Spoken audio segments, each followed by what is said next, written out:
This call is now being recorded. Hello, Fannie. How are you? I'm good. How are you? I'm good. I'm so glad you called. Yeah. So how are you managing to do this? You're just taking the Google Voice messages and then like editing them? Yeah, I mean, basically I was always trying to figure out how to do phone calls. This isn't the perfect way because I would prefer them being more patched in the way I'm used to when I worked at a radio station, but I'm not quite at that level yet. So, but with Google Voice, when you call me and I hit the number 4, it automatically records the call. Whoops, I banged them. I always bang them. I'm always bumping into stuff when I'm doing this. So basically, I'm recording the phone calls and downloading them onto my laptop and putting them into my software and just, trying to adjust the levels, things like that to make sure everything sounds pretty good. The only thing is sometimes they do sound, I'm trying to think of the word, like a little tinny, if that makes any sense. Yes, it does. So what I'm trying to do is really figure out how to not have it be like that. But one of my friends told me a long time ago, they said, don't worry about audio quality completely. Get the content, make it interesting and engaging. And those other details, I can tweak along the way and try to figure that out. So right now it seems to be working really good. I got off the phone with my friend Mark, and he sends his love.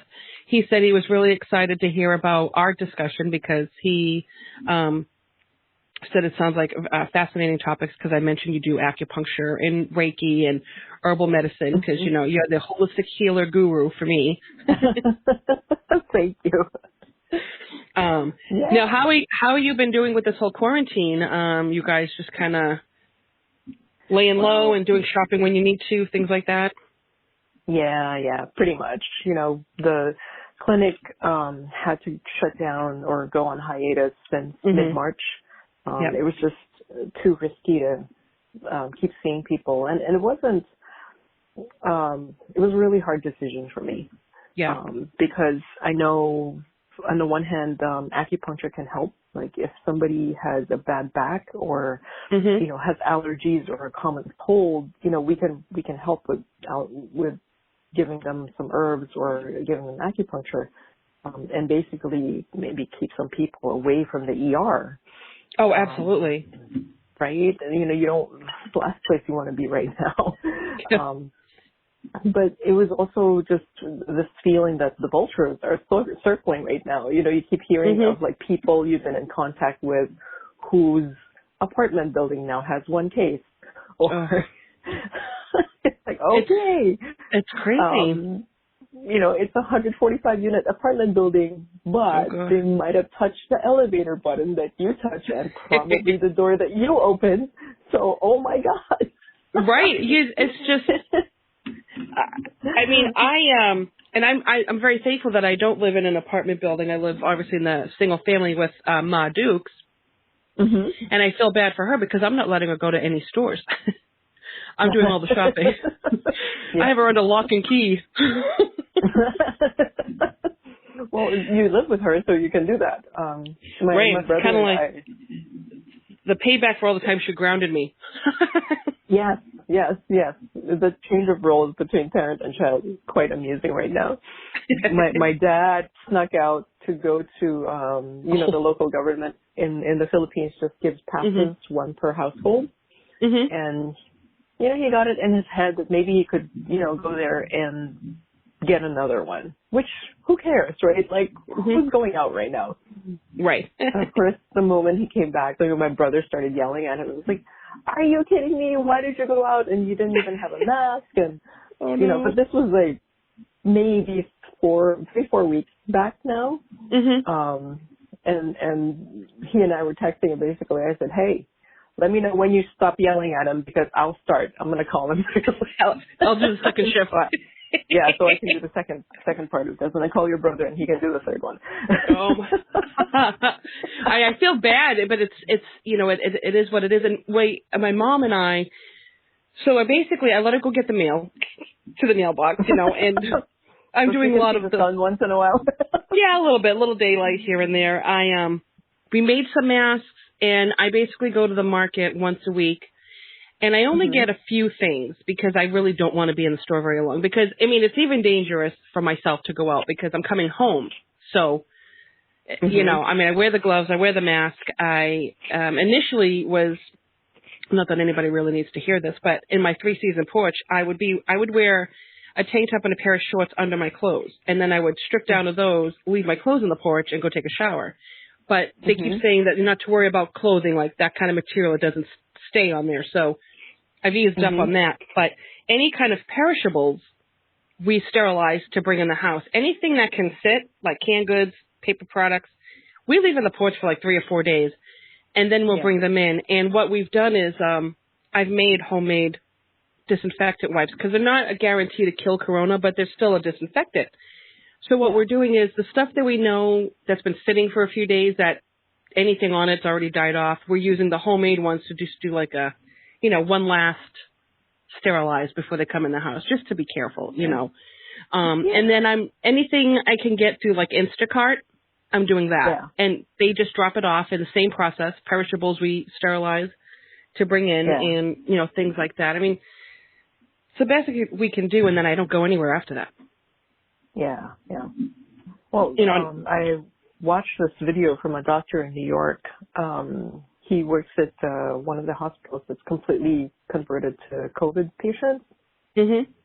And he actually made me feel better because he didn't think that you have to do that much to your groceries.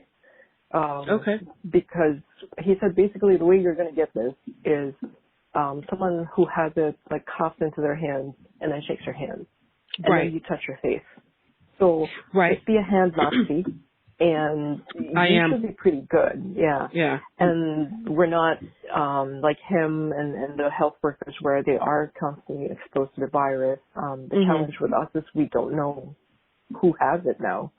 And it's been, 6 weeks? So maybe it's mutated. So we don't even know how this is behaving at this point. Oh, we don't. And you know, the scary thing is my Uncle Pat recently passed away back in early February. And he's a snowbird. So he had just gone down to Florida probably, I believe he went in January. So he wasn't down there for too long. And he got really sick. And he was in a medically induced coma, things like that. And not to really broadcast a lot of the details, but after hearing what he went through and with all this COVID, we're been thinking that could have possibly happened to my uncle. I mean, you know, it was crazy because it was an underlying factor that they were really trying to figure out what was going on. And it was right before all of this really came to surface. So, you know, a lot of us are having in our heads that maybe that's what happened. And you really don't know. We'll never really truly know. And it's really scary. And that's why, I mean, I'm constantly washing my hands. And unfortunately, because I have eczema on my hands are dry anyway. They are not happy with me whatsoever. But what am I going to do? That was the same thing. Like the last couple of days that I spent in the clinic, you know, I was washing, I don't know, 8 times an hour or something like that. Before, you know, every patient, after every contact. And then I had wipes, like wiping down all of the surfaces in the clinic, changing every sheet. And, you know, as soon as one person leaves, they sterilize the doorknobs. I mean, you have to do everything. It's really, you don't realize how much you have to clean until you have to actually do it. Like, and how horrifying is it that you realize that so many people actually don't wash their hands and don't know what cleaning is about. I know. If anything good comes out of the pandemic, is like everyone knows this is how you wash your hands, and by God, just wash them. You are disgusting. Exactly. It's like, you know, this is what soap and water is for. Yes. And so I started like chatting with my patients about it, of course, you know, in the weeks leading up to to March, and they're like, yeah, I have a colleague who says she only washes her fingers. I'm like, how do you even do that? What? That's not, your whole hand gets dirty. Exactly, but how do you just wash your fingers and not your hands? Oh, then it's a gift apparently. And then one of the older patients, she said, yeah, I see older people all the time who go to the bathroom and just leave because they can't be bothered to wash their hands. I knew some people like that. I was like, you know what, you got to wash your hands. You know, you have to. Gross. Yeah, it is. It is gross. I was so excited to talk to you today because we haven't seen each other in forever, and yes, I've been really wanting to, because I miss my friends. I miss all of my friends, and even when we were able to leave our houses freely, it was hard for us to get together. So now it's even more impossible to do it until this whole quarantine and COVID gets really squared away. That's why I'm like, I got to reach out to Fannie, man. Let's get on the phone and chit chat because, you and I met, through Natalie, my sister-in-law. And I was just discussing with Mark on how, you have things that happen in your life. Destiny plays a role in a lot of things. And, I truly feel that you and I were meant to be friends because when we met, we clicked right away. And I swear by the acupuncture, you've helped me so much. And in fact, it's going to be one of my goals to, get to you, more often, because now, if you don't mind if I mention where your clinic is? I don't know. I usually try to keep a level of privacy for certain areas, but this is a business thing, so I don't know if you're okay with me mentioning it. It's completely up to you. Totally. So what I can't talk about is basically the patient. So if you did not admit that you were one of my patients, I would have to be cagey about that and say, yeah, I know you're from somewhere, but I will admit it freely. You're the because sometimes it gets awkward.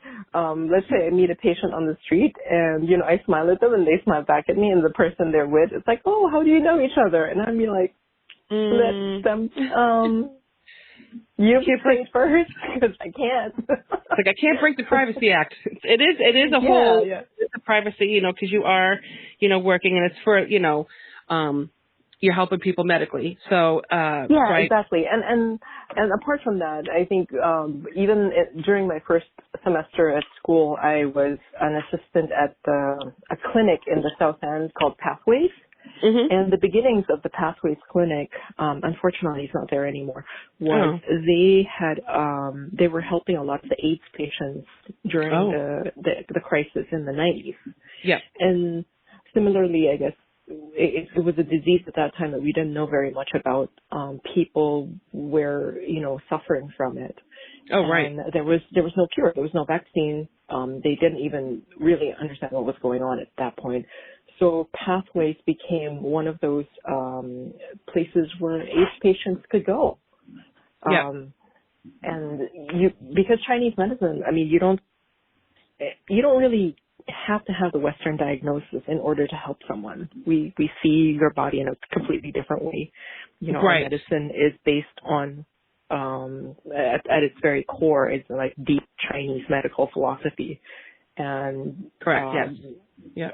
I think it's really cool that, that was the roots of my first assistantship was at a place like that because they really taught me a lot.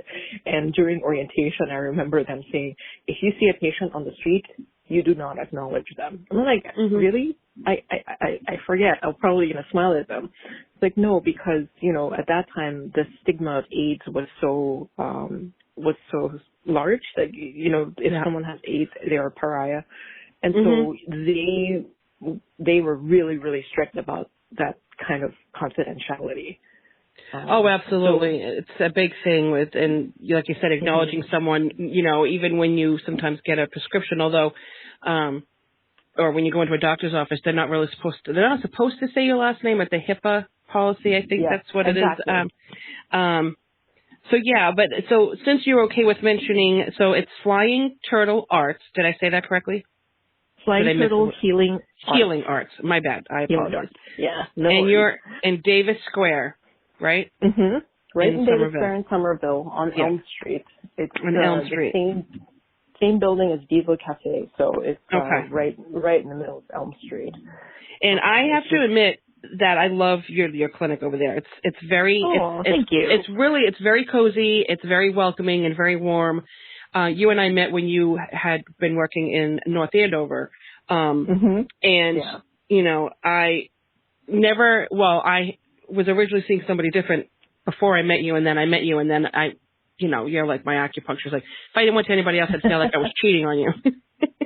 I remember that. You were so conflicted when you made the appointment, but I think because Natalie introduced me, and you're like, yeah, I got to go try it out. And it was community acupuncture, so the investment in the treatments there was low.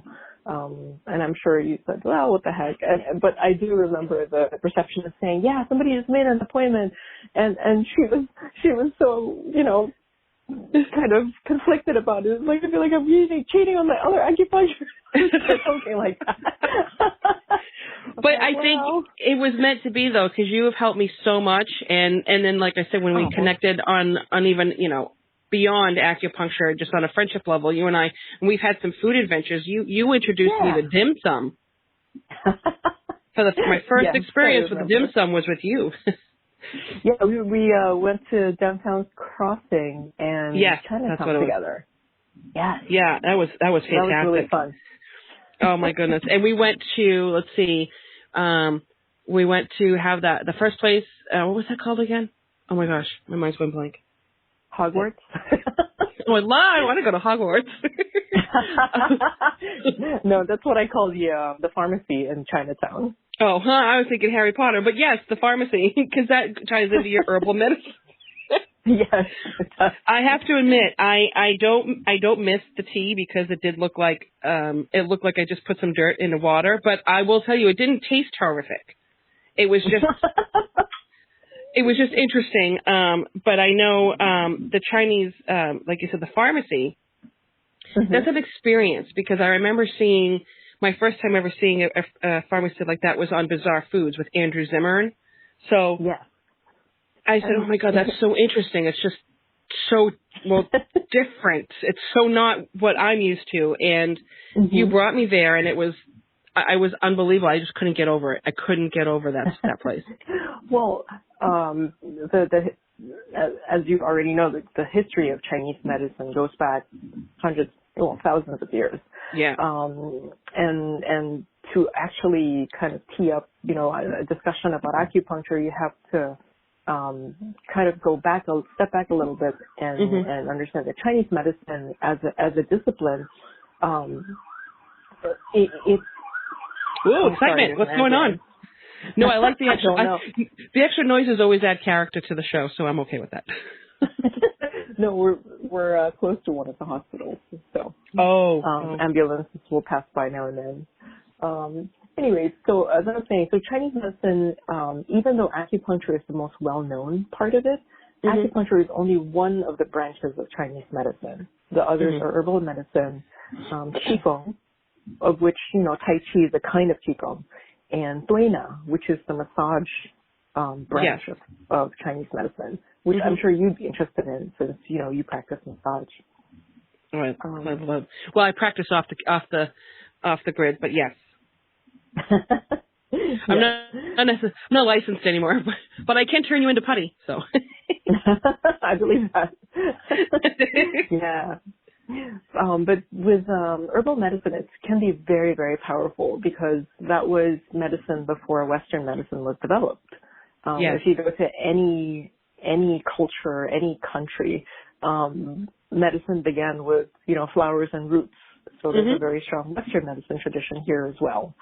The interesting thing about, the Chinese medicine pharmacy is, like you said, it's an experience in itself. There's a wall full of drawers. They keep all of the dried herbs and roots and flowers in there. Hey, bugs. There are bugs in there too. I know that. There are, yes, there are bugs in there. Scorpion is a legitimate, Chinese really? herb. Yeah, it is. Oh, well, I know the prescription you put together for me. I wasn't, there weren't any, animal-like creatures in mine. I think mine was all herbs and flowers, I believe. Herbs, roots, flowers. And then the joke is, oh my God, this tastes like dirt. Well, yeah. It does. It really does. I'm like, I could have made this in my backyard. Yeah. And then you basically took plants and then dried them up and now you made them into a tea.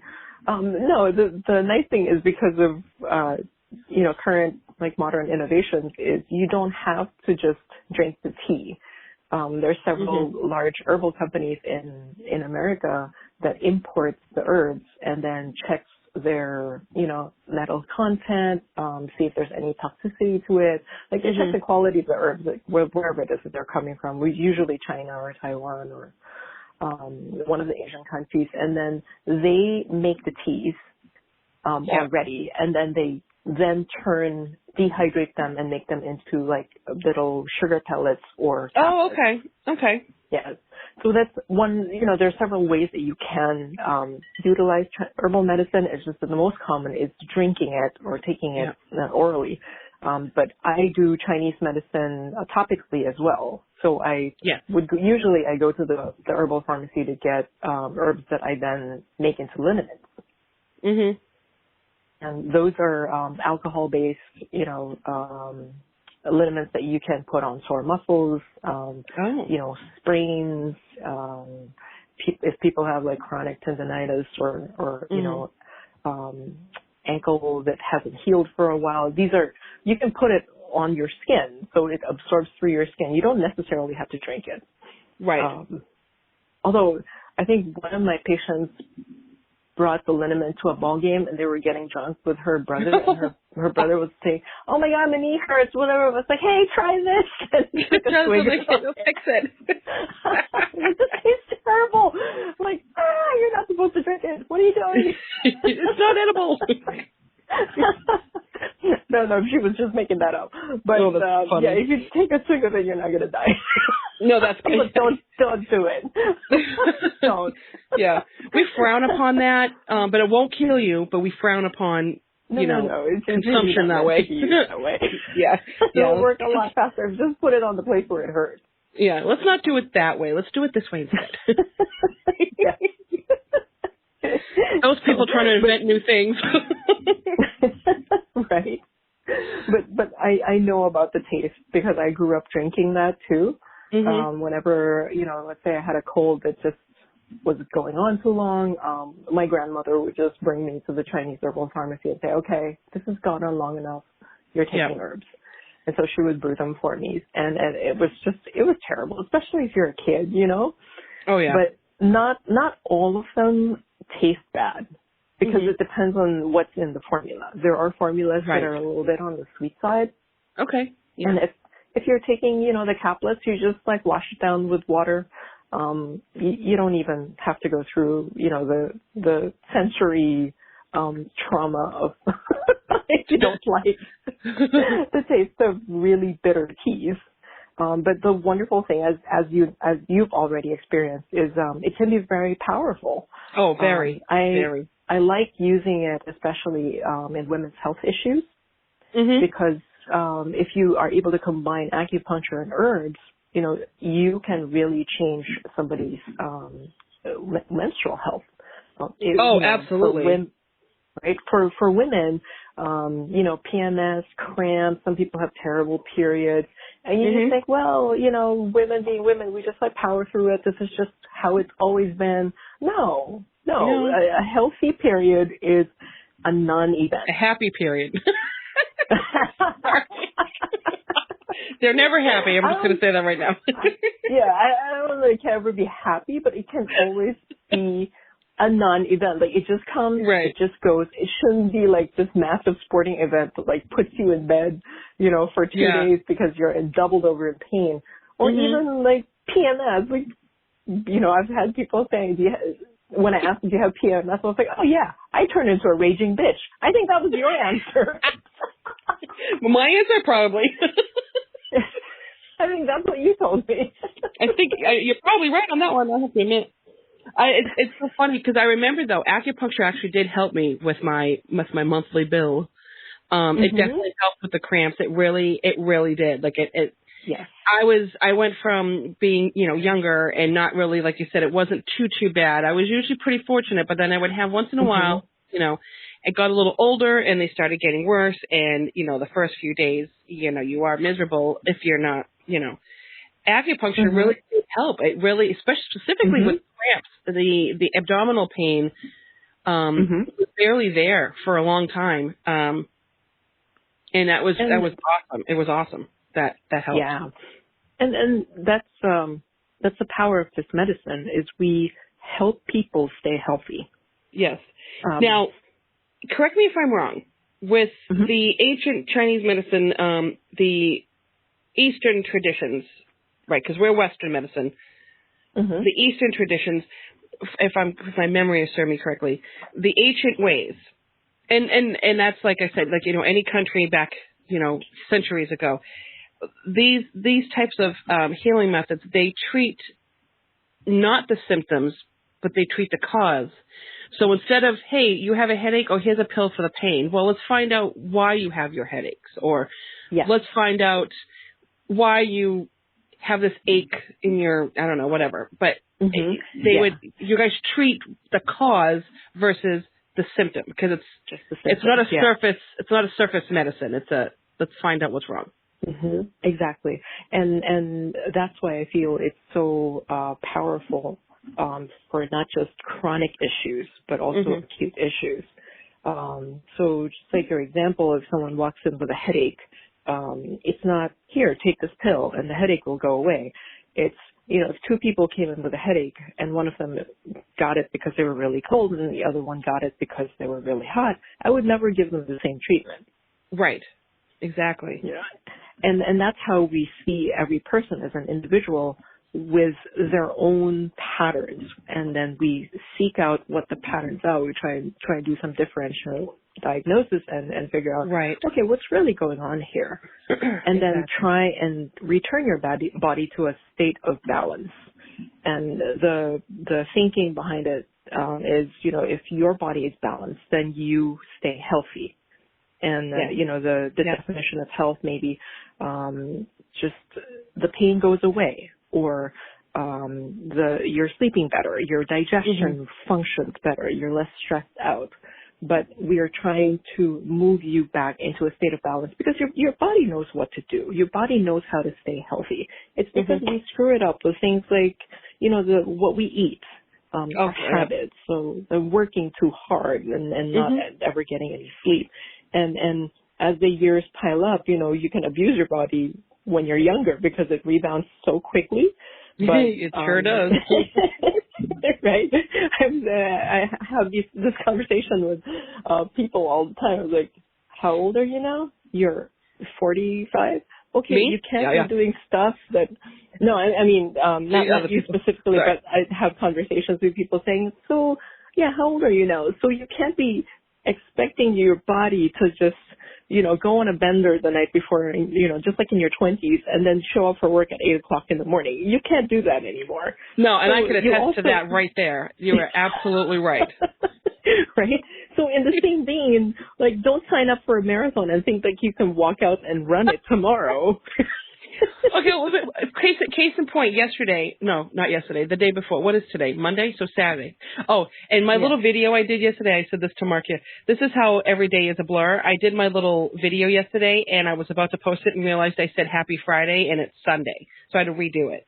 But yeah. Everything's a day, but it was Saturday when we went outside. Mom and I did some yard work. Now, we only did yard work for a couple of hours, and I didn't do anything over extraneous. My whole left leg was killing me.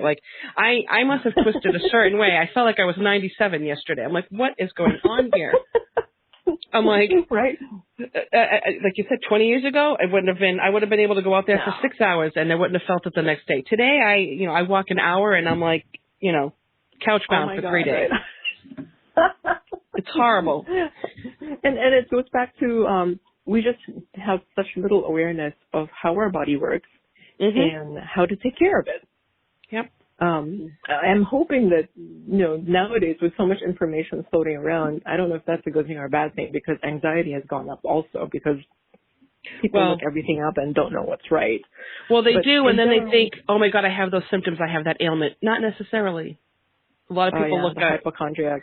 I mean, I do it too, but I'll look at certain things. I'm like, okay, I have some of those. That could be a problem. Like with my arthritis, I had some symptoms that I thought might have been psoriatic arthritis. So I looked into it. I said, okay, let me look at some of these symptoms. And then I went and saw my arthritis doctor, and I said, okay, I looked up a few things online. I said, but I'm not a doctor. I'm not diagnosing myself. Could this possibly be this? and she was looking at it and she ruled it out. I'm like, okay, thank you. Yeah, exactly. I'm glad. Thank you so much. I have regular plain old eczema. That's all I got. Let your doctor do their job. Exactly. And let her tell me. Know what they're doing. Yeah. I mean, you got that MD after your name for a reason. I don't for a reason. So I get curious to see because, people like to, and like you said, there's a plethora of information out there, but be mindful that, just because it says these are your symptoms and you have that doesn't mean you have that. There's a whole lot of things that go with it. So. Yeah, and we were raised to think, in a Western medicine kind of way, like if A, then B. Right. If you have this, then take this medicine, and you will feel better. But the cool thing about Chinese medicine is, you do look at the whole person. It's not just, oh, you came in for back pain and I don't know, irregular menses or whatever. So these are your two primary issues. I will address them, but I'll ask you about your digestion. I'll ask you about your sleep. Oh, yes. I'll ask and you you about did. your stress levels. Yeah. Right? And I remember when I met you for the first time when you did the assessment, and one of the things I found fascinating is you looked at my tongue and you asked me not weird questions, but out of the ordinary questions. And I was like, okay. And acupuncture not only helped with my monthly, it did help with my sleep. It helped with my sinuses. But like you said, you look at the person as a whole. You take out, okay, this is why you're here. Now I'm going to look at everything around it too and see what's going on because everything we're looking for patterns. Right. So in Chinese medicine, someone who is tired, who has digestive issues, who worries a lot, that's a pattern. Like where else do those three come together? Right. So we can address that pattern by, by acupuncture or Chinese herbs. But those three, they're related. And that's why we have to ask so many questions. And we get better as we get more experience because we're faster at narrowing down what's going on. So hopefully now I don't ask as many questions as I used to when I met you. No, you know me pretty well. I do have to admit that, which I mean that in a good way, of course. You do know me pretty well, and it's been a pleasure. Like some of my patients have become my friends, and it's been an honor getting to know them. Well, I'm with you on that. I feel very blessed to have a friend like you and your husband too. How is he doing, by the way? He's good. He's good. Tell him I said hi. I will. And Milo, give Milo puppy kisses for me. He is a cutie pie. But I feel very blessed to have you guys as friends. And it's just, like I said, everything happens for a reason. People are in your life for a reason. And it's nice to know that, not only are you, one of my healers, but you're my friend too. We also, and it's funny when you were talking about, things that you would do when you were sick and when your grandmother, take you to the pharmacy. I have to bring up the black chicken soup. Because I have never lived that down when I tried to do that in my kitchen. Funny you should mention that because I'm probably going to do that this week. Are you really? Well, I'll tell you, it wasn't like, and now everybody who does listen to this, when I say black chicken soup, it is not the chicken soup that you think. This is a medicinal soup, correct? Yes, it is. Yeah. And now this is, your grandmother made this, right? My mother and my grandmother did. Okay. My mother in particular, made it for me, I think 3 times before I left for the U.S. So I emigrated here for my master's degree. I have an MBA from Babson, and that's the reason that I moved to Boston.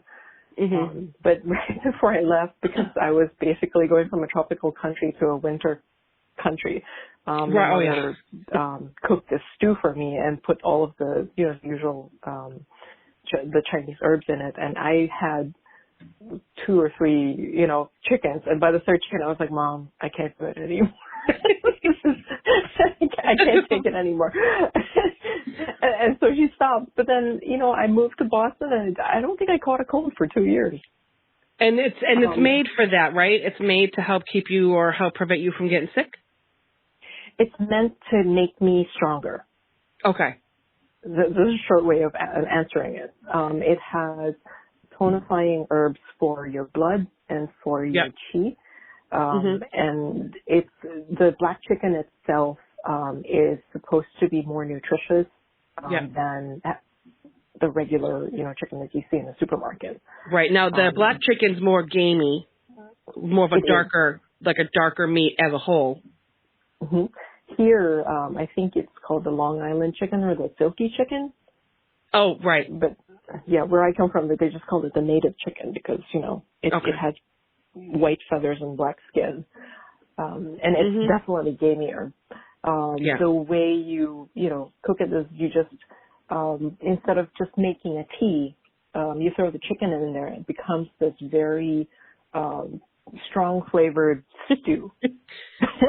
Very aromatic, and if it's not done properly, it's really not a nice aromatic. And that's what I did. I brewed it and had to keep my windows open for 3 days. I said, you know what, I'm going to leave this soup to the professionals. And next time because you made it once when I was there, and I think you had some white rice with it, and it was the chicken and all that, and the broth, and it was, it was tasty. It was different. And I tried to make it, and I destroyed it. I just did not. Well, you can serve it as part of your meal. Mm-hmm. My mother would serve it as part of our meal sometimes. In some restaurants, you can actually order off the menu. It's the because it's a soup. I mean, it's an actual soup. I mean, it's not like a exactly. So you can make it tastier. You can add salt and pepper and tweak it a little bit. But the advantage that I had over you is I know the taste that I'm chasing, and you don't. Right. Because it's not part of, what you grew up with.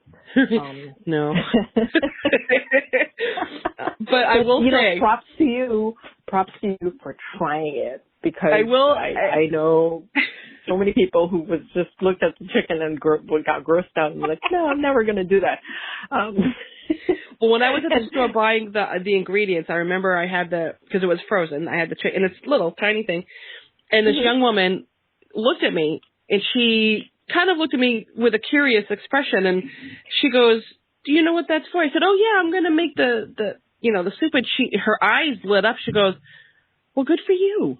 She's like, I'm impressed. And I said, well, don't be impressed yet. So I said, I haven't made it yet. I've had this once. And I told her I said, don't give me any props yet. Hopefully I can do this right. But she was impressed. She's like, what? You tried. Yeah. The fact that you even tried, the big props to you, because that, most people don't go into the trouble of making the teas. And that's why we've had to do the granules and the pellets and all that, because it's just too inconvenient.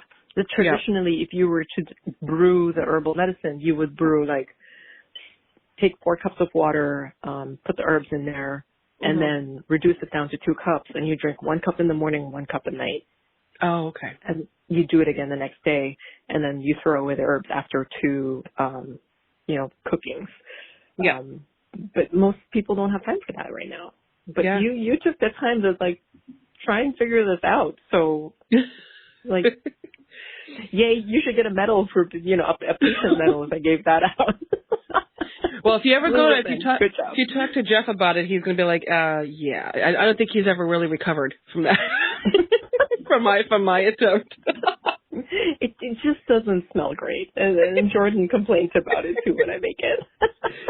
Oh my goodness. Oh, but I'll tell you though, you have really introduced me to a lot of new things. Now I've had my first hot pot meal with you guys at your house. Even mom came over. Yeah. That was so much fun. I'm actually going to I'm getting one of those single burners from Jeff, and I would like to get, one of those hot pots down the road, because I thought that was so much fun, and I can't wait. And my new thing is the Korean spicy rice cakes. I love those things. That's great. I'm getting good at making, because, you introduced me to different aspects of cooking and sauces and things like that. And then between watching TV and then, Jeff and I always try to do food adventures. So between our little adventures, now I've become a little more what's the word I'm looking for? Familiar with certain sauces to use in cooking. And it really does make a difference in flavor. I love using, I use the sesame oil, fish sauce. Sometimes I have the hoisin sauce, soy sauce. And then I love the hot chili oil. I love that stuff. Pretty love popular. It. Yeah. Now, I still need to get you and Jordan here for meatballs. Actually, we were afraid that you were here once for meatballs, and he wasn't with you at the time, but you did come over for dinner that one time. And, yes. And gotta get delicious. I want you guys to come back for more food, and we can do I'm always bumping into my microphone, and it's funny because you hear these little spikes when I hear the recordings back. I'm so clumsy. But like I said, extra noises, it's like, extra character. But yeah, you've introduced me to quite a few things. Now I also remember, I think this was the hot pot day. Jordan was making spring rolls, homemade spring rolls. Those were so good. I could have eaten like 50 of those. Well, that was the pie. That's Filipino food. Yeah, that was delicious. But every Asian country you go to, you will have a spring roll of some sort, whether it's fresh or fried. He made the fried one, so that was especially yummy. Yeah, those are good. Yeah, his lumpia Shanghai is one of the best. Oh, they're so good. Good. You know, we registered for deep fryer for a wedding, so we have one of those in the house. Ooh, nice. I've been using my air fryer a lot lately, or trying to, not use as much oil with frying and things like that. Because I try not, it's funny, getting older, I am paying more attention to how my body feels physically after eating certain things. Taste-wise, obviously, I love eating fried food if I eat fried, but I usually physically feel like I feel greasy inside. Yes. Yeah. And I don't like that. So I try not to eat too much fried food. Sometimes I do. I'm not going to lie. But I found that I'm more into things that are sautéed versus deep fried. How does the air fryer perform? It's great. Getting it. I love it. It makes, if I cut up potatoes and because you have to put like a drizzle. I usually put like maybe 1 or 2 tablespoons, if that. And if I get one potato and I cut it up the way I cut it, it like doubles in size. And I'll put maybe salt, pepper, or seasonings, garlic, whatever you want. A little oregano or what's the word I'm looking for? Oh, I can't remember the name of it because my mind's going blank. But stir it all up just so there's a little bit on there, and then you throw it in there, and it cooks them as if you bake them or fry them, but they're not as greasy at all. It takes away a lot of the greasy deep fried feeling of it. It's almost the equivalent of baking something till it gets crunchy, and it still tastes like it's fried, but it's frying it with air versus a boatload of oil. So it's a healthier version. We've done carrot sticks in there to make carrot French fries. Those are delicious. Oh wow! Yeah, slice up French carrot sticks almost like they're French fries. And, like I said, a very light drizzle just to you just need something slightly just to get on the surface. Like I said, super, super little bit. And then I put maybe salt and pepper and just stir them up, put them in there for 10 minutes, check it, and, cook them in there till they're, soft. And they almost remind me of a sweet potato fry, but not quite, because I'm not a fan of sweet potato fries. I like sweet potatoes, but it's a healthier version of a French fry if you don't want to use potatoes. It's a carrot. Yeah. Yeah, you could do zucchini in there. I've done chicken in there, and it comes out great every time. It's just giant. The thing is so big. Yeah, that's what's really holding me back too, because we have an Instapot, and now they're selling an extra lid for it that turns it into an air fryer. Oh, nice. So I've been back and forth about it because I don't need another kitchen appliance. Yeah, I know what you're saying. If I bring any more into the house, I'm getting thrown out. Right. No, it's been really fun eating with you because you're curious and you're willing to try anything. And it's just a joy to introduce people to food like that. And as you have already discovered, the best way to understand somebody else's culture is to eat with them. Oh, absolutely. You've like introduced me and taught me a lot. Just, I mean, one of the things I also remember is how you eat. Did we go to the ramen place in Somerville? Was that the one you introduced me to? Oh yeah, Toto Ramen in Somerville. Toto. So I remember you and I think this was even before the ramen place, but you eat you have the spoon and the fork, and you use the fork, but that's another way that Italians will eat spaghetti. They twirl the spaghetti in the spoon to prevent it from, going everywhere. Yes. I still get it everywhere, but I remember how you were saying how there's certain techniques, even, different cultures have certain techniques of how they eat their food, and I've become pretty good with chopsticks. I really, really have. I love eating with chopsticks. Do you remember, this is actually really funny, when we met Michelle, we were going to eat in Malden, the place. Yes. I forgot what it was called. I know you'll remember the name. It's Ming Seafood. Yes, that place. And we were sitting there, we're waiting for Michelle, and do you remember this was really actually kind of cute. The waitress or the waiter brought me a fork and a knife, but not you guys. Oh. Do you remember that? No. I thought that was, well, it was funny because it was like, I think, because he was just being polite, because we all had chopsticks at the table, but he brought me a fork and a knife, I mean, I think maybe even a spoon, and I was like, oh, and I'm like, oh, he didn't bring you guys any, but then I'm thinking, well, he probably was thinking I might not. And I got the biggest kick out of that. I didn't take offense to it whatsoever. He was just trying to make sure that I had everything I needed in case I didn't know how to use the chopsticks, because a lot of people don't. A lot of people don't know how to use them. Yeah. And that is exceptionally good service for a Chinese restaurant, I think, because the metric that I was taught is the better the restaurant is, the more they don't care about customer service, because they know you're coming back since the food is so good. So the way we were supposed to pick restaurants in Hong Kong back in my parents' day, I guess, was the worse the service, the better the food. Because they just don't care. Look, you know what? The food's that good. I don't have to be nice to you. You'll be back. Exactly.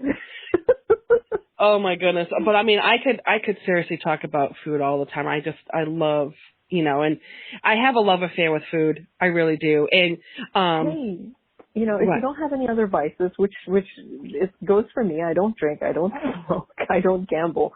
My only love is food. So. The only obsession that I could possibly have is eating, and it's such a rewarding way to enjoy other people's company. It brings a lot of people together.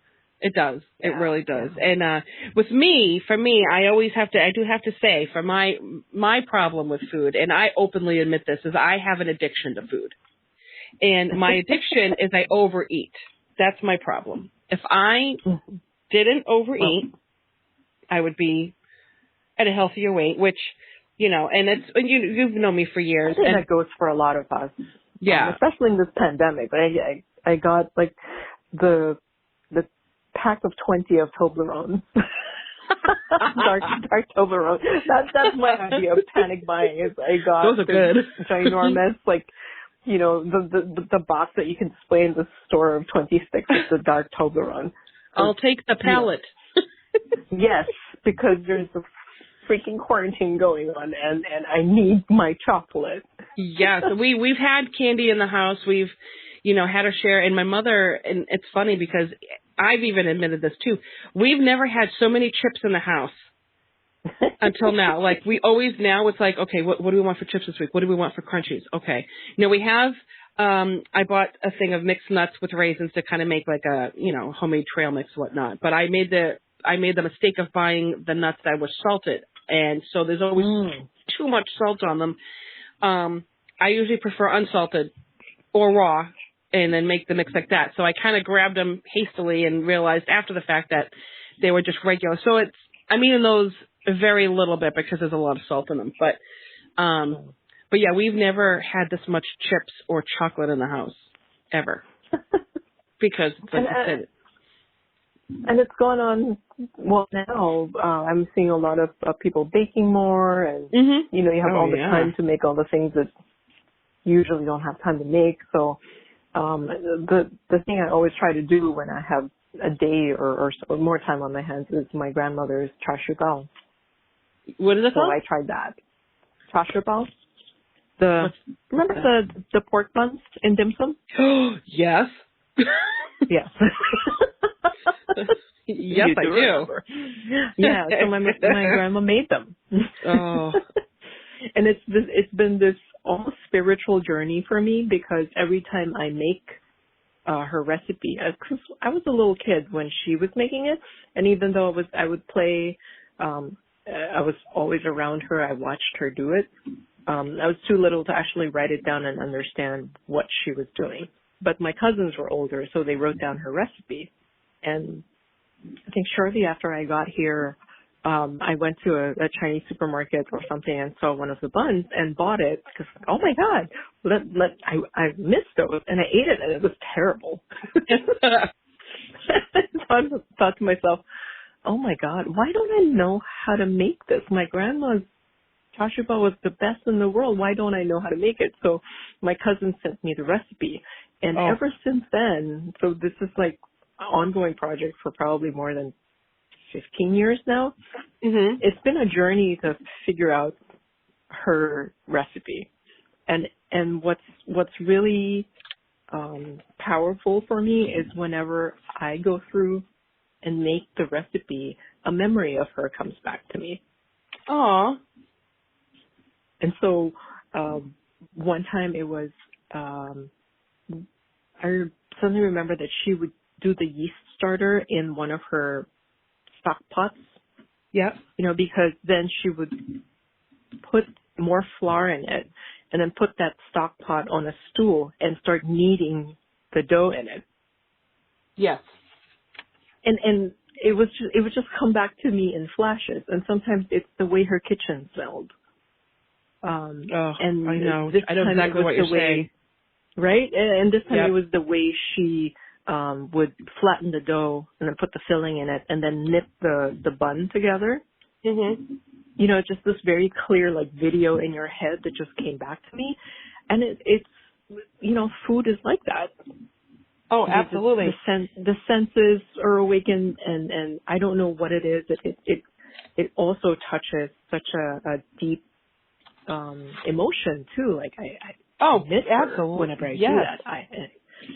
I feel her presence. I feel her love. I remember what her, food tasted like, and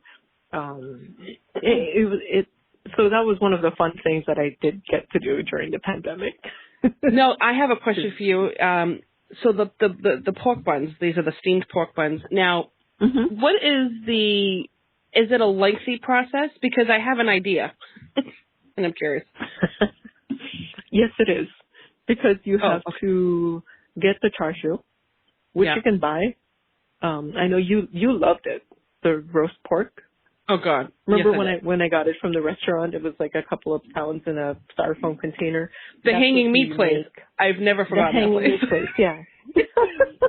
Are you kidding? It was pork candy. Even Jeff still talks about that place. Yes. Love that place. You take the pork candy and you saute it and make it into a filling, and then you have to. It's a yeast dough, so you have to let it rise. And then you knead it, and then you have to let it rise again, and then you fill the buns, and then you steam them. So it usually takes about the whole day. Oop. I got a little. So you hear all this boom boom. I just got a little Facebook Messenger message. Well, the reason why I was asking is because you know how I'm doing. Well, I was supposed to be doing the cooking show at the TV station, and we were going to tape the first show, but it was literally days before, or it was around the week before, I should say, when they were starting to talk about social distancing, and we decided to postpone any show taping, so I haven't actually started yet. So I was thinking that having you on the show as a guest, that would be a great menu item, and obviously we could do some ahead of time so that when the show was taping, we can put the buns together type of deal, and we can show the process of doing the buns and then have a dough that's ready to do. You know what I mean? I have to get better at it because my pork buns just don't look good. You know, I've gotten to the point where the taste is there. When I eat it, that's my grandmother's recipe, but it doesn't look good because I don't do it often enough, and my skills in putting it together is not there. Like, you know, the filling is kind of off to the side, and there are parts of the dough that's too thick and parts of the dough that's too thin. and whenever I make it, Jordan and I will inhale like 7 of them right out of the steamer. Oh, well, I can imagine. I'd be right there with you if I was there. I'd be like, let me have some of those. I've had my friends say, "What? Can you sell it to us?" I'm like, "No, this is not gonna last until I can sell this. It's too much work." And the moment it comes out of the steamer, like half of them are gone. Oh, I don't doubt that. It's like, well, when I went upstairs a little while ago to, so the lunch I'm having is peanut butter crackers and orange juice, and I'm really, all I want now is a steamed bun, but obviously that's not going to happen anytime soon. I am making a crock pot flank steak tonight with that recipe that I got with the soy sauce, brown sugar, and garlic. It's really good. It's really, really good. And then the flank steak, it's so tender, and then make some white rice with it and a vegetable. But really, I'm looking at my peanut butter crackers, and I'm just saying no to them because now I want food. Well, we've kind of gotten pretty far into the food thing, but I did want to go back to acupuncture and make sure that I said or made it known that, acupuncture freaks people out because there's needles involved. But the first thing I want people to know is the experience of acupuncture has a zero resemblance to getting your blood drawn or getting shot. Oh, it's definitely not. It's definitely different than you're not getting. Yeah, I agree. Zero resemblance. Do not associate it with that experience at all. I mean, I'm not a fan of needles, and I'm not an acupuncture, like you said. That's very different. Yeah, like who would be like someone sticking needles in you? But it's a completely different experience. The needles are really small. They're the size of, your hair, really. They are. I'm amazed at how thin they are and how dainty they are and how powerful they are. Yeah, and you can talk, a little more to this, but mostly after you get the needles put in, it breaks your skin so you feel a little sting.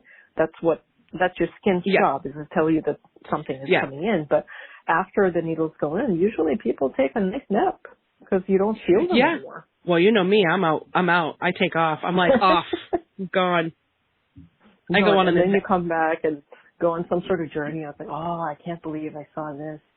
Oh yeah, I have some interesting visions when I'm in there, and when I'm laying there, and usually you put approximately like around 20 needles. Usually, I know you usually put a couple on my head.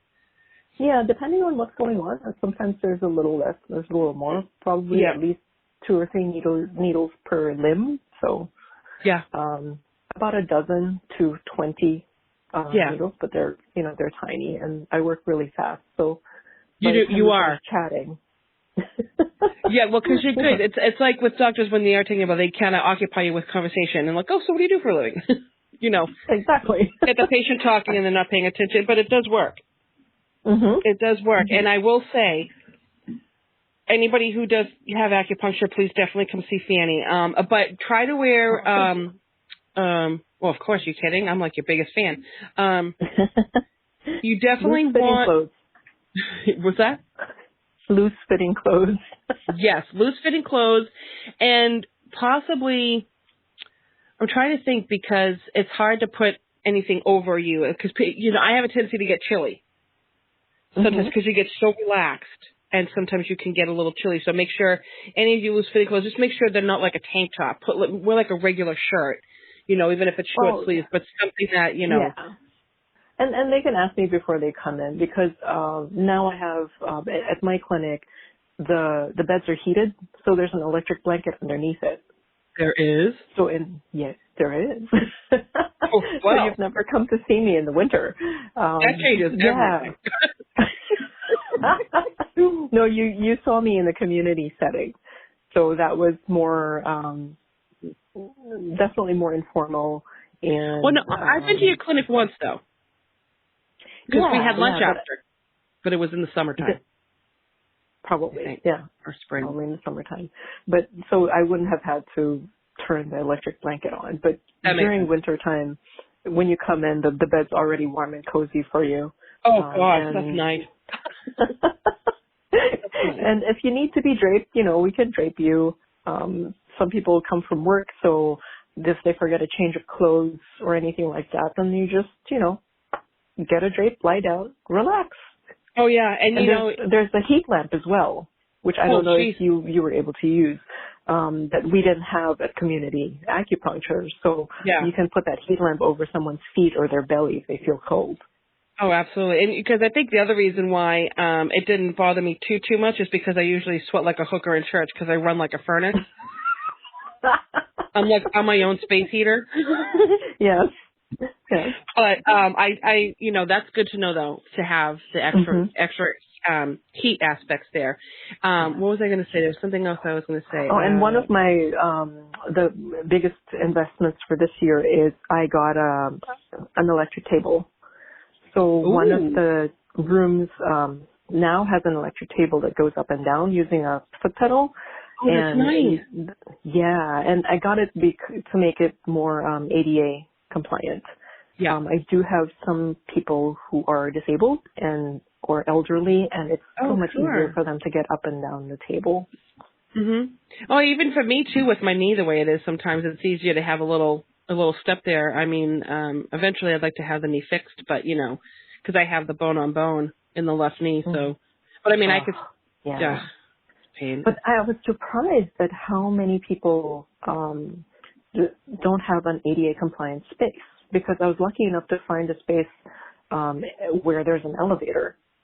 And then, you can basically roll in through the front door, get in the elevator, go up, roll into there's no steps for them to climb. And a lot of my colleagues are in spaces that involve steps. So a couple of people actually found me because they couldn't find an ADA compliant acupuncturist.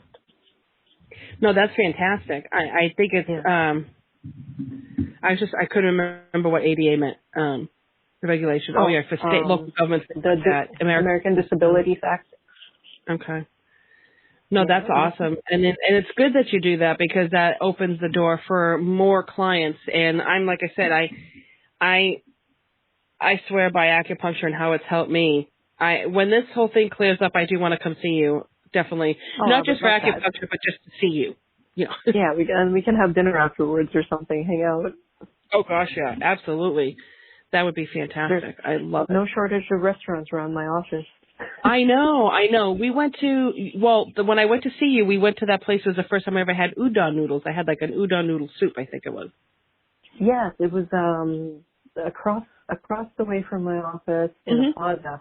And it's a Japanese restaurant with sushi and udon. Yes. Did you have the cold udon? No, I think mine was warm. And I think I had crepe cake for the first time there. We had a crepe cake. I think that's what that was. Yeah. No, that's a good place. Oh, and the first time I ever ate a whole crab, like the little fried soft shell crabs there that you can kind of eat the whole thing. Oh, okay. I think they're a little crunchy and everything. Yeah, I was a little nervous about it, but I tried it anyway. It was good. Because like you said, that's the thing. You tried it. I did, yeah. But that also got me hooked on udon noodles. I love udon noodles, and there's a place in Salem. They do like a vegetable stir fry with the udon noodles. It's one of my favorite things. And then I drizzle it with the hot chili oil to get spicy. So one of the best udon restaurants in the country is in Cambridge. Really? So, yeah. It's called Yume ga Arukara, and it's in the Porter Exchange building. So there's a Japanese food court in the Lesley University building. It's been there for a long time. But one of the spaces was taken over by Yume ga Arukara, and they make the udon from scratch. And a couple of years ago, they were named one of the top 10 restaurants in the country by Bon Appetit. Really? Because I'm going on their website right now. I really didn't spell it right. So it's Yume space GA space Arukara. Yes. Arukara. How do you say it? Yume ga aru kara. Oh, they got okura. And then, well, I may be saying wrong because I'm not Japanese. But their sister restaurant is Yume wo Katare. And that's outside the building a little bit. That was the first one that came out. And it's a ramen place. It's a pork ramen place. Oh, so we know how I feel about ramen. Yes. So both of those restaurants are phenomenal. And they open deliberately in a place that has a lot of students. I think they want to make it accessible and affordable. And they are delicious. I'm looking at their pictures, and I'm really not even, but I'm seriously not going to bother with my crackers. There's just no use for me to eat these right now. Well, one good thing right now with Yume ga Arukara is and these two restaurants in particular, is they built a website for you to just go in there and pick up your food. So they sell tickets, and for certain time frames, and then you can just reserve a ticket and then order and then pick up your food at that specific time frame, which is great for me because I could never get there early enough to line up for 45 minutes and get in the restaurant. Because they open at 5, and I'm in my clinic until about 7:30, 8 o'clock, since I go, pretty late for the people who want to come after work. And by the time I get out, they're sold out. I can only imagine. I I also have to send a little picture of this to Jeff because, how we do our little food adventures. And he had so much fun when we were all together. You have to try these places. They're phenomenal. I definitely want to do that for sure. I can see you losing your train of thought looking at the noodle pictures. Right? Do you want to hang up now and order something? Absolutely not, because I actually got off of it just so that because I felt myself sinking right now. So I'm like, go into through the food stupor. Go through this to Fannie. But no, it's been an amazing experience knowing you and being friends with you, and being here. I'm really glad that we were, able to connect the way we do, and I miss you guys. I miss going to the Asia market. I love doing it. It's one of the things. It's like an event for me. I can't wait to go back there and re-up on stuff and then have soup. Yes. Well, their restaurants are closed, but it's a grocery store, so it's actually open right now. Yeah. I actually, some of the restaurants changed. The last time we went there, we got the normal soup, and then when you first walk in along the side wall there, they had the spicy rice cakes. So I want to try and see if I liked them at that place. They were really good. They had a bunch of other stuff in it. I kind of prefer just the rice cake with, I think they put sometimes scallions or a little cabbage in that with the cheese, and it's really, really quite good. I actually ordered some. They're supposed to be delivered this week. I can't wait to stuff my face with them, but it's really horrible. I'm not familiar with the Korean rice cakes, but there is a good Korean restaurant in Malden that we should go to after this. Oh, I would love to. Yeah, it's imone tofu, and they serve the sundubu soup, which is the little soups in the crocks. See, I love soup. Soup's one of my favorite foods. Yeah, it's the tofu soup base, and it's a great place too. It's, I think, family run, very authentic Korean food. Oh, it sounds great. It does. I have to admit, like I said, one of the things I want to do with all my friends is just, I don't care even if we went anywhere and didn't eat, but it's always nice because if you do a group setting and everybody gets together and has a nice meal, I can't wait to do that. I really, I'm an introvert. I like being alone and I like my downtime, but the extrovert in me, because she's kind of grounded, I don't realize how much I miss my friends knowing that I literally can't see them. Yeah, you were an extrovert. What's that? I guess we talked. I thought all the time that you were an extrovert. I think that's the predominant side of me. It's the more dominant aspect of my personality. But I will tell you, I absolutely cherish not doing anything and being by myself. at the same time. Mm. I do love my alone time. And this quarantine has really made me realize how not balanced my sides of personality are. I can't just be extrovert. I've started my writing again. I've been looking through my poems, and I've been touching base with some of my unfinished projects. And even with great. this podcast, just things that I want to do for me. And, well, the podcast is also a social aspect because I'm working with other people on it. But just, looking for ways to market myself and get out there and things like that. And sometimes I come down here to the studio and I'm just puttering around. I have my music going and I'm by myself. And I love it. And it's not so much because I need to get away from mom or vice versa, because to be honest, surprisingly enough, we're not on each other's nerves because we have it. Well, you've seen the house. It's a big house, so we're not on top of each other. And I have my little cave down here. So if I need to be by myself, I come down here and it's great. And, but I definitely have introvert sides to me that I don't let out too often. Because I was reflecting on this and going, oh God, the introverts are in heaven right now because you only talk to the people you want to talk to and you just have all this time to recharge. But the extroverts, my God, I feel bad for the extroverts. I saw the funniest meme when this started. It said, all of you out there, check on your extrovert friends. They are not okay. Yeah, I think you shared that. Yeah. I'm like, that is very fitting. But, I think everybody should, it would be nice if everybody can connect with their introvert side, because everybody has that. You can't have, the whole yin and yang. You can't just have one side without the other.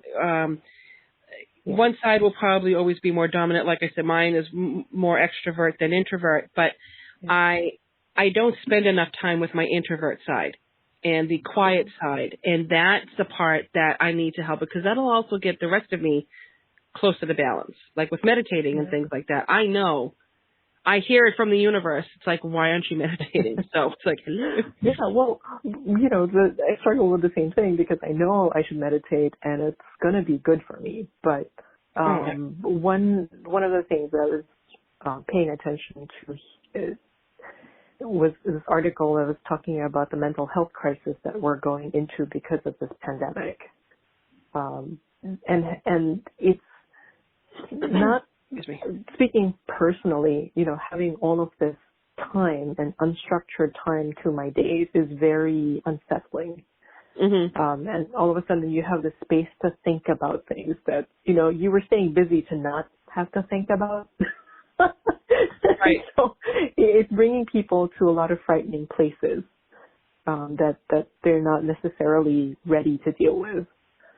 So it's a very unsettling time. It is. It really is. And I mean, and for me too, I mean, I'm not working right now. I got laid off back in March. So in that respect too, but at the same time, well, it's funny. Me, I believe that everything happens for a reason. And I'm taking the lessons and what I learned from that job with me on my next adventure. The job I was not happy with it for a while. The first year, absolutely great. Salary was decent. Bills getting paid, things like that. But, and not to get into a lot of details, but, it's kind of like a consultant situation where a new CFO was coming in and, your company's getting bigger. So you're trying to look at ways to restructure and reformat things, which is, a normal part of business growth. But some of the changes and the adjustments that we're making, I think, made it a lot more stressful on some of the employees, including myself. I had no intentions of going anywhere because, I really wanted to just stay with this job for a long time. Obviously, they and the universe had a different plan. So in that respect, I mean, I feel like I'm in a very odd position because I'm so used to working, but I feel that I'm supposed to be going somewhere else. And in that respect, I'm just going to let go of what happened. Like I said, I miss some of the people, but the job itself, not so much, not anymore. Yeah. I think this is what you love to do. The broadcasting and the creative This really is. Seriously, podcast. if I can make money Yeah. doing this, I would love to. And that's my Mm-hmm. goal.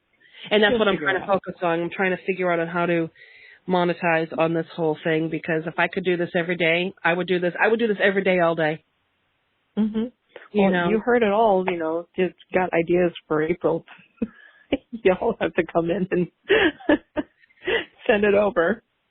Oh, absolutely. I mean, it's just a matter of getting it, really going and, Yeah, the fact is you're doing it. And that's the most important thing, because I found acupuncture late in life and realized that this is what I was meant to do all along. And when we came out of, when graduating from acupuncture school, we were told a very sad statistic that 5 years after graduating, a small percentage of us will probably still be practicing, and an even smaller percentage, like 10 years out. Which I thought, after all of that work, are you kidding me? There is no way this is not going to be part of my life, like, forever. But it's true. I've seen people, sadly give up on this because life gets in the way. And the best advice I got coming out of school was just do it. Just go out and start practicing. Whether, it's one day or half a day, something, just start doing it, because you won't know what you want out of your career until you actually do it. Right. And it was the same thing with my practice, where I was very fortunate to find my friend Katya, who was also looking for a space and lived, the clinic happened to be the midpoint between where we lived. And so I shared the space with her when we were starting out, splitting the week between us as we started to build our practice. And I've learned so much. I've grown so much. It changes as you do it. And you're not going to know that until you're doing it.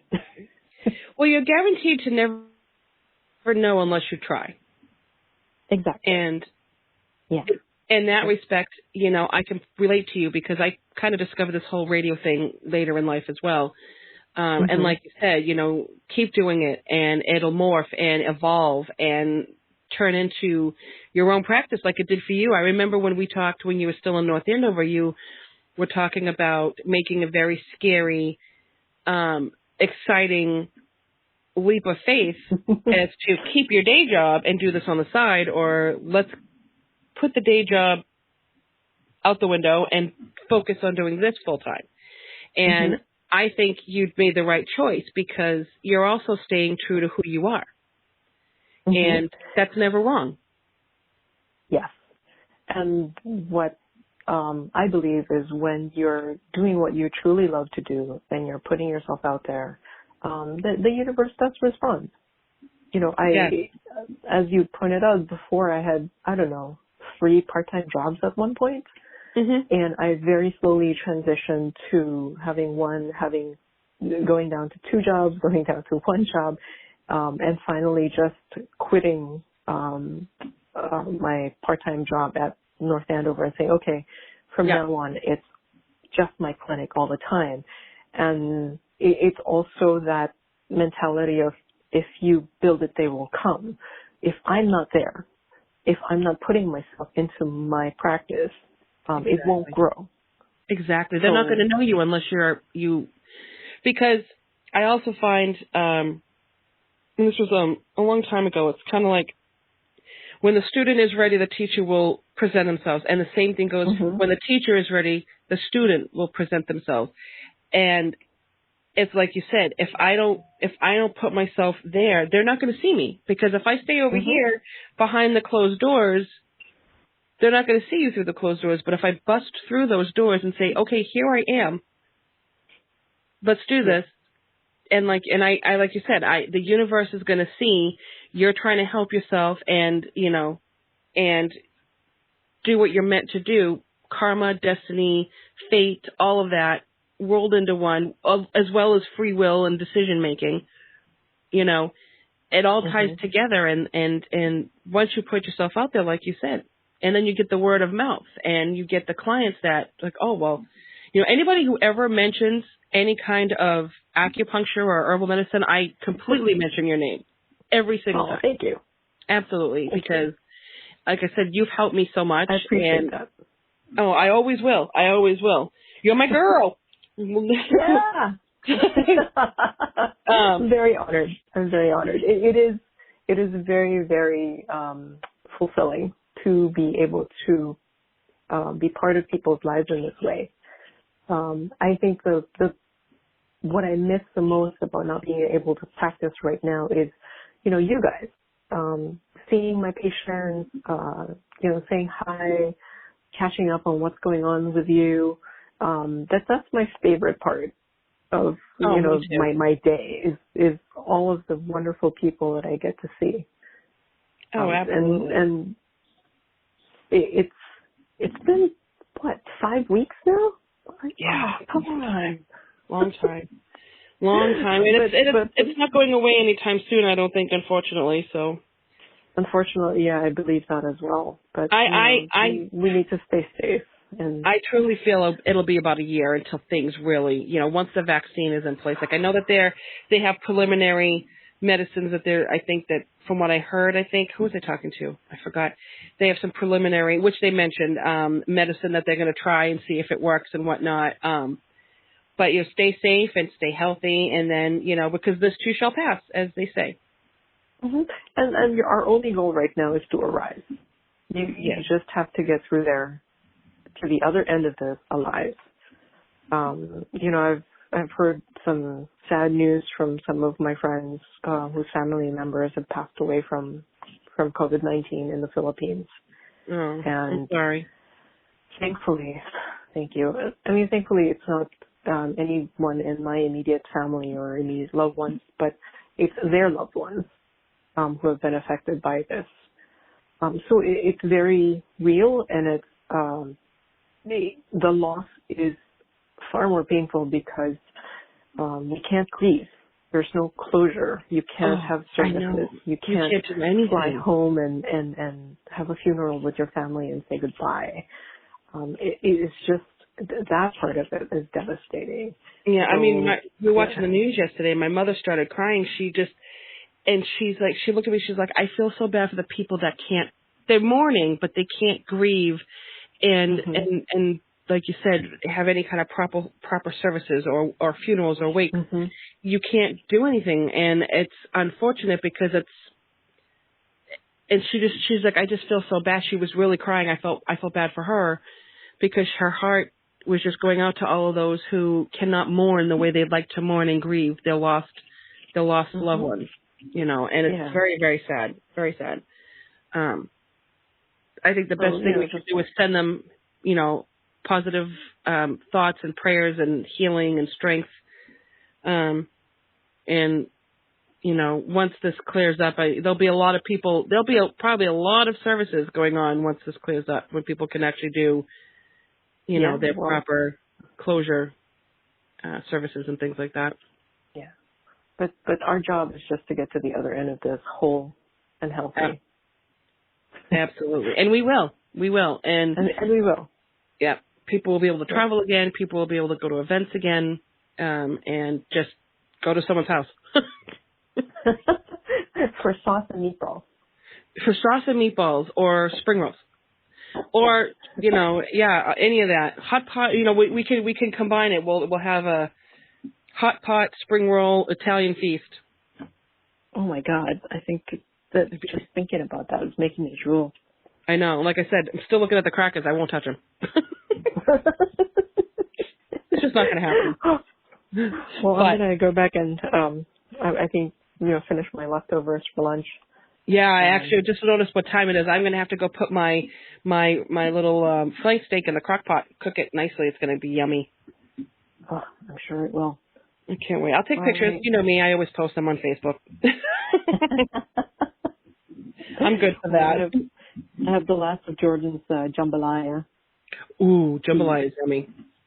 Oh, he makes a really good jambalaya. And we went to a wedding in Louisiana last December, so he has, the crawfish and the tasso and andouille, and it's all of the nice authentic recipe. Nice authentic stuff.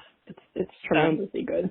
Sounds delicious. Well, you enjoy, and just once again, we want to thank you again, Fannie, for being on the show. Anybody who wants acupuncture or some herbal medicine, go see Fannie in Davis Square in Somerville, Mass. Flying Turtle Healing Arts. Let her know, and you have a website. What is it? Just flyingturtlehealingarts.com. I forgot. Yeah, exactly. Oh, there we go. And again, like I said, thank you so much for doing this with me today. I really appreciate it. You're very welcome. It was a pleasure. Thanks for having me. And we'll probably talk again, I'm sure, because we'll have plenty of time to do it. I will see you soon, I hope. Absolutely. And tell Jordan I said hello and give puppy kisses to Puppy. Absolutely. Give our love to Cookie. I will. You stay healthy and safe. You too, dear. All right. Bye, Fannie. Bye.